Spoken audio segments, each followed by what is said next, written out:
dilakukan oleh para tersangka dalam pengkondisian atau pengaturan suatu proses hukum sebagaimana dalam perkara dugaan tindak pidana korupsi terkait suap pengurusan perkara di Mahkamah Agung. Pada kesempatan sore hari ini kami akan menyampaikan pointers terkait dengan penahanan tersangka dugaan tindak pidana korupsi terkait suap pengurusan perkara di Mahkamah Agung.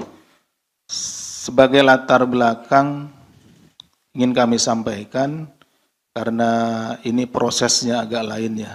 Maksudnya itu ada proses jemput paksa khusus untuk yang ini. Jadi alasannya adalah tentu penegakan hukum itu sangat perlu karena Indonesia sebagai negara hukum dan tentunya penegakan hukum menjadi salah satu yang penting dan dalam rangka itulah kami melakukan upaya-upaya termasuk melakukan jemput paksa kepada tersangka karena yang bersangkutan tidak hadir ya. 2 kali pemanggilan tidak hadir, kemudian juga kita sudah coba cari beberapa waktu tidak ada, tapi alhamdulillah kemarin ya sore ya kita dapat informasi bahwa yang bersangkutan ada di suatu tempat dan tim segera ke tempat tersebut dan alhamdulillahnya ada, kemudian dibawa ke sini.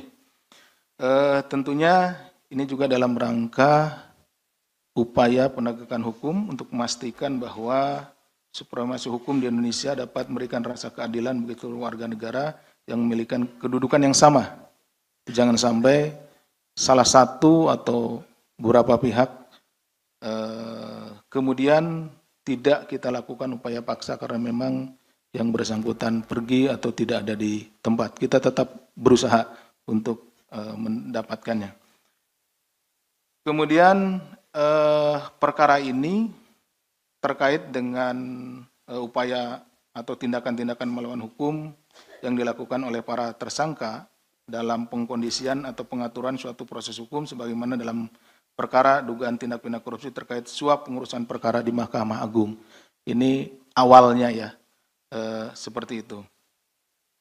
Kemudian ketidakhadiran tersebut, seperti tadi telah disampaikan, itu setelah 2 kali ya kita panggil, kemudian kita lakukan penjemputan paksa. Adapun upaya penjemputan ya, penjemputan tersebut sebetulnya sudah beberapa minggu yang lalu gitu. Kita melakukan pencarian dan lain-lain. Nah, seperti itu. Tapi baru kemarin bisa kita laksanakan. Bahwa dalam perkara dugaan tindak pidana korupsi terkait suap pengurusan perkara di Mahkamah Agung atau MA, sebelumnya KPK telah menetapkan 2 orang tersangka ini lanjutannya, yaitu Saudara HH selaku Sekretaris Mahkamah Agung periode 2020-2023, kemudian MED selaku Direktur PT WA atau pihak swastanya. Jadi yang mengurus perkara-perkara di Mahkamah Agung salah satunya itu. Termasuk juga kan rekan-rekan juga mungkin monitor yang ditangani oleh Kejaksaan Agung juga ada pengurusan perkara di sana. Terhadap Saudara MED, KPK telah melakukan pemanggilan sebagai tersangka sebanyak 2 kali, kemudian yang ketiga kalinya kita cari dan tidak pernah hadir, di mana dalam pemanggilan tersebut tidak hadir tanpa keterangan. Ya, seperti tadi awal dijelaskan, yang bersangkutan dipanggil, alamat yang kita miliki, kemudian kita juga mencari informasi dari keluarganya, alamatnya, tapi tidak hadir tanpa keterangan yang jelas. Tentu kalau ada keterangan yang jelas, kita atau penyidik bisa memakluminya. Misalkan sakit atau hal lain ya, yang jelas gitu, seperti itu. KPK kemudian melakukan upaya paksa penangkapan pada hari Rabu, tanggal 24 September 2025, sekitar pukul 18.44 waktu Indonesia Barat, di sebuah rumah di kawasan Tangerang Selatan. Ya.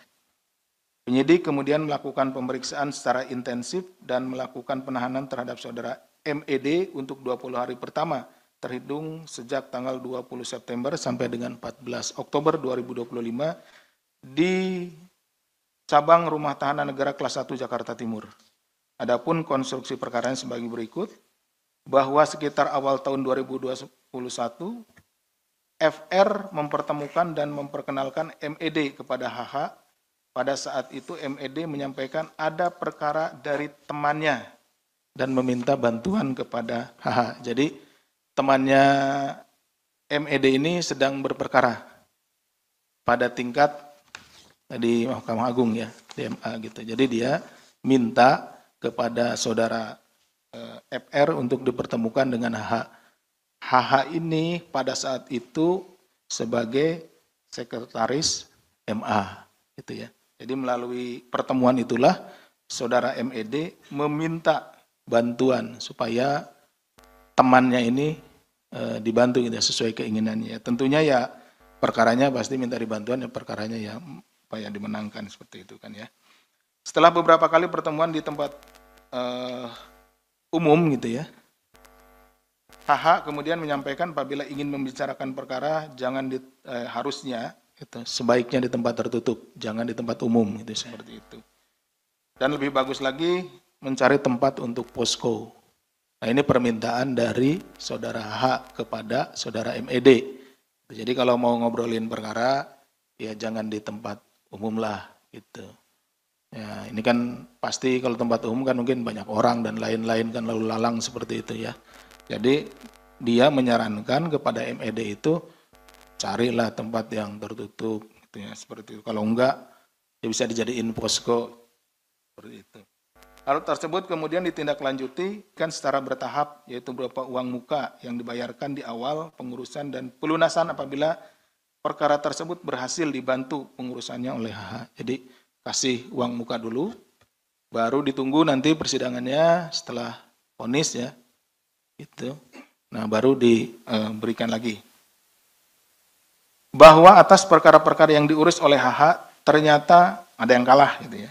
Sehingga MED akan dilaporkan oleh pihak-pihak yang terkait. Sehingga MED meminta bantuan FR akan membantu menyampaikan kepada HH untuk mengembalikan uang pengurusan perkara yang sudah diberikan. Jadi kalau nggak berhasil nih, dia kan juga minta dari temannya, minta uangnya gitu ya, uangnya. Padahal uangnya sudah diserahkan kepada HH. Nah, si MED ini dilaporkan juga oleh temannya yang berperkara itu, loh kok sudah nitip, sudah ngasih uang, masih kalah gitu ya perkaranya. Nah, saya dilaporkan gitu. Makanya dia nagih juga nih ke MED.